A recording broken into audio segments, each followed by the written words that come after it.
oh my. Lots going on in the world of finance this morning. Time to bring in the Watchdog on Wall Street, Chris Markowski. Good morning, Chris. Good morning. All right, so we want to talk first about Steve Jobs. Apple had one of its big unveilings yesterday, new products and so forth, but the story became about the man himself, Steve Jobs, who made his first public appearance after a liver transplant, talking about how he's in good health.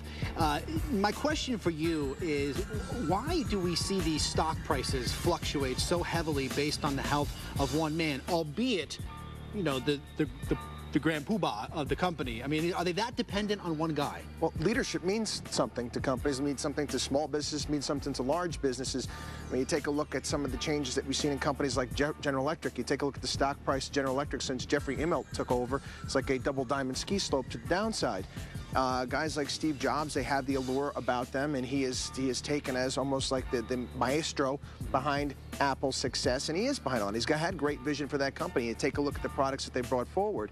The controversy comes up is when they released the details in regards to his sickness, because this is material information that shareholders are supposed to know about, and this is why this controversy is going on, and this is why the lawsuits are being put forward, and the SEC is being brought into it. But it also brings up what we were discussing a little bit earlier, saying, you know, this goes to show you how overtasked the Securities and Exchange Commission is. Yeah, because the SEC is looking into whether or not, you know, he properly, the company, Apple, properly disclosed all of his health concerns.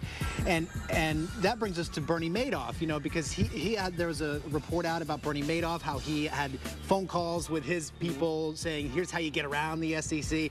And you're saying their plate's way too full. You know, they need to be focusing on people like Bernie Madoff. Well, for full disclosure, the Securities and Exchange Commission is my police officer for myself, my business. They come into my office, they check through, they have to make sure all the I's are dotted, all the T's are crossed. Everything is as minute as making sure you have big enough backup server off-site just in case there's a hurricane. All these little minute details, the Securities and Exchange Commission has to handle all the registered investment advisors around the country.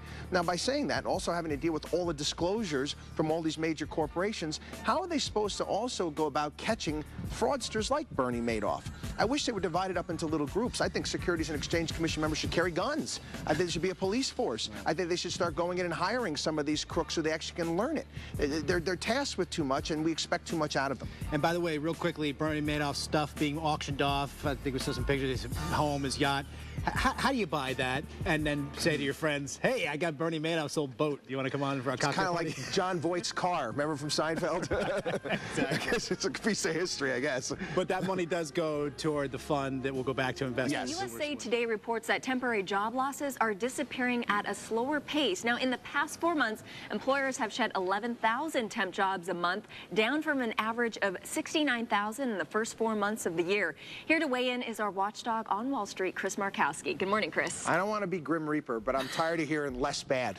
I don't know about you. Okay, but at the same time, let me just say this. Temporary jobs, there was actually a demand for temporary jobs from July to August. So is that any sign of a recovery? Because if there's a demand for people and actually wages for temporary workers have raised, that has to be somewhat of a good thing, okay? It's less bad.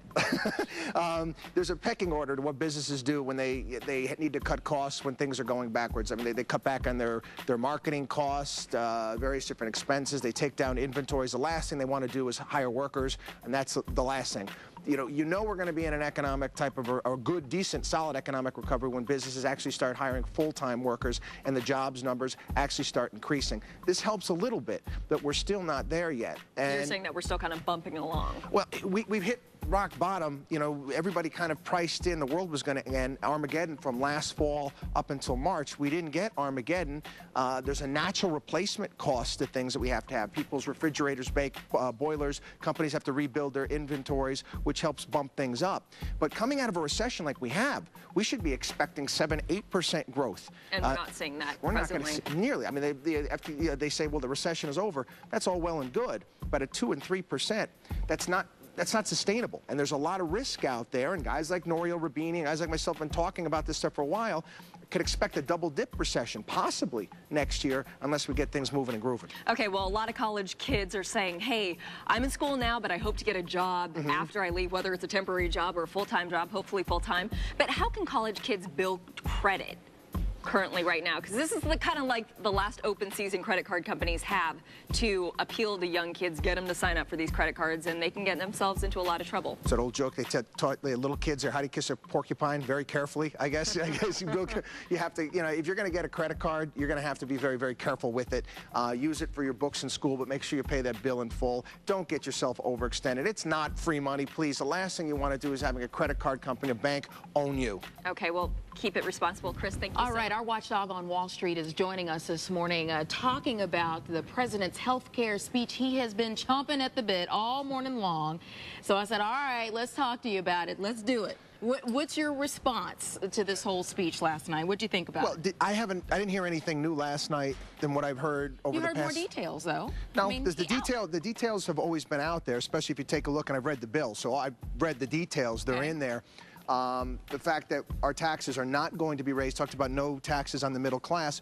Well, that might be true in your income taxes, but if you look right into the bill, they are going to be putting taxes on soda and ice cream and candy and all these various different things that they embed. Like when you go and buy gasoline, you see a price for gasoline, but you don't see the tax that you pay and everything they're going to start embedding here and there. So you're talking about small taxes as if you choose to buy the sodas and whatnot, but what do you think about the plan that he has outlined and, in fact, covering or providing coverage for so many people? Well, the number went from 47 million down to 30 million, which was interesting because we've been hearing all along that the conventional wisdom was we got 47 million uninsured Americans. Last night he said it's now 30 million uninsured Americans. Well, he's talking about the people who aren't covered through their, their employer. He's talking about the people who choose not to sign up for health care because there's so many people who don't choose up for sign up for health care. In this case, you're going to have no choice. For the public option. No, you're going to have no choice but to sign up for health care. Oh, for the basic insurance. It's basically, as being an American citizen. That's why they've gotten the IRS involved. Like the car. Because well, no, the car, you buy a car. You don't have to buy a car. But you have to buy car insurance. That's what I'm saying. If you own a car.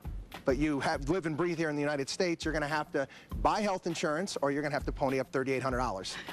Up to $3,800 if you have a family. It's a smaller amount if you're a single person. If you're a single person. And we can go back and forth on the numbers, and we've got about 20 seconds. Your overall opinion on the speech? I think we should go the free market route. I really don't think that getting the government involved in 1/6 of our economy when they've screwed up with Medicare and Social Security is the right idea. Why not insurance companies doing better and providing better coverage and better money? Have more insurance companies. We're going. What do you think? Email us at dailybuzznow.com.